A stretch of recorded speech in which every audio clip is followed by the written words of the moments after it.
বিসমিল্লাহির রহমানির রহিম। দেশ এবং প্রবাস থেকে যারা সবুজ টিভি ইউটিউব চ্যানেল এবং সবুজ টিভি পেজের সাথে সংযুক্ত আছেন সকলকে জানাচ্ছি দুঃখজনক একটি ঘটনা। প্রিয় দর্শক, কিছুদিন আগে আপনারা জানেন নোয়াখালী সদর উপজেলার ৬ নং নোয়াখালী ইউনিয়নের ৪ নম্বর ওয়ার্ডের পশ্চিম চর উড়িয়া গ্রামের আজাদের পায়ে সমস্যা হয়েছিল।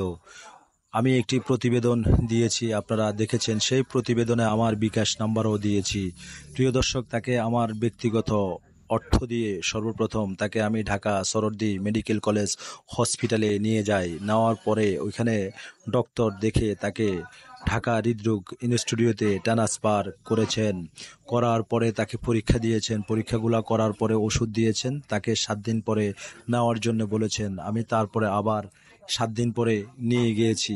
প্রিয় দর্শক, আপনারা তার জন্য যে সাহায্য এবং অনুদান দিয়েছেন, ওইখানে 24,000 টাকা কালেকশন হয়েছে। সেই টাকা দিয়ে এবং তার মাকে সহ আমি ঢাকা নিয়ে যাই হৃদরোগ ইনস্টিটিউটে। নেওয়ার পরিপ্রেক্ষিতে একটি তার এমআরআই করাবার জন্য বলে, সেখানে এই পরীক্ষাটা করাতে প্রায় দোনোটা পরীক্ষাতে প্রায় 15,000 টাকার মতো খরচ হয়েছেন।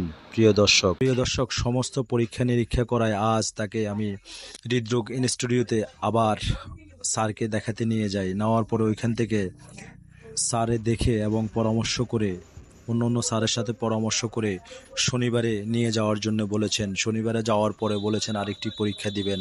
পরীক্ষার পরে তাকে হৃদরোগ ইনস্টিটিউটে ভর্তি করে তার পরবর্তীতে তার অপারেশন করা হবে। প্রিয় দর্শক, আসলেই টাকার খুবই সংকট।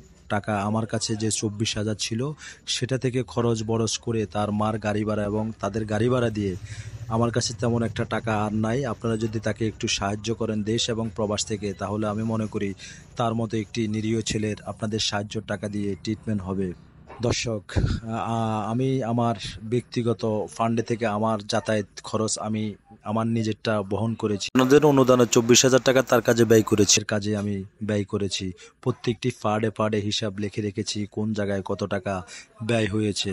প্রিয় দর্শক, সবাই ভালো থাকবেন, সুস্থ থাকবেন, সবার সুস্বাস্থ্য কামনা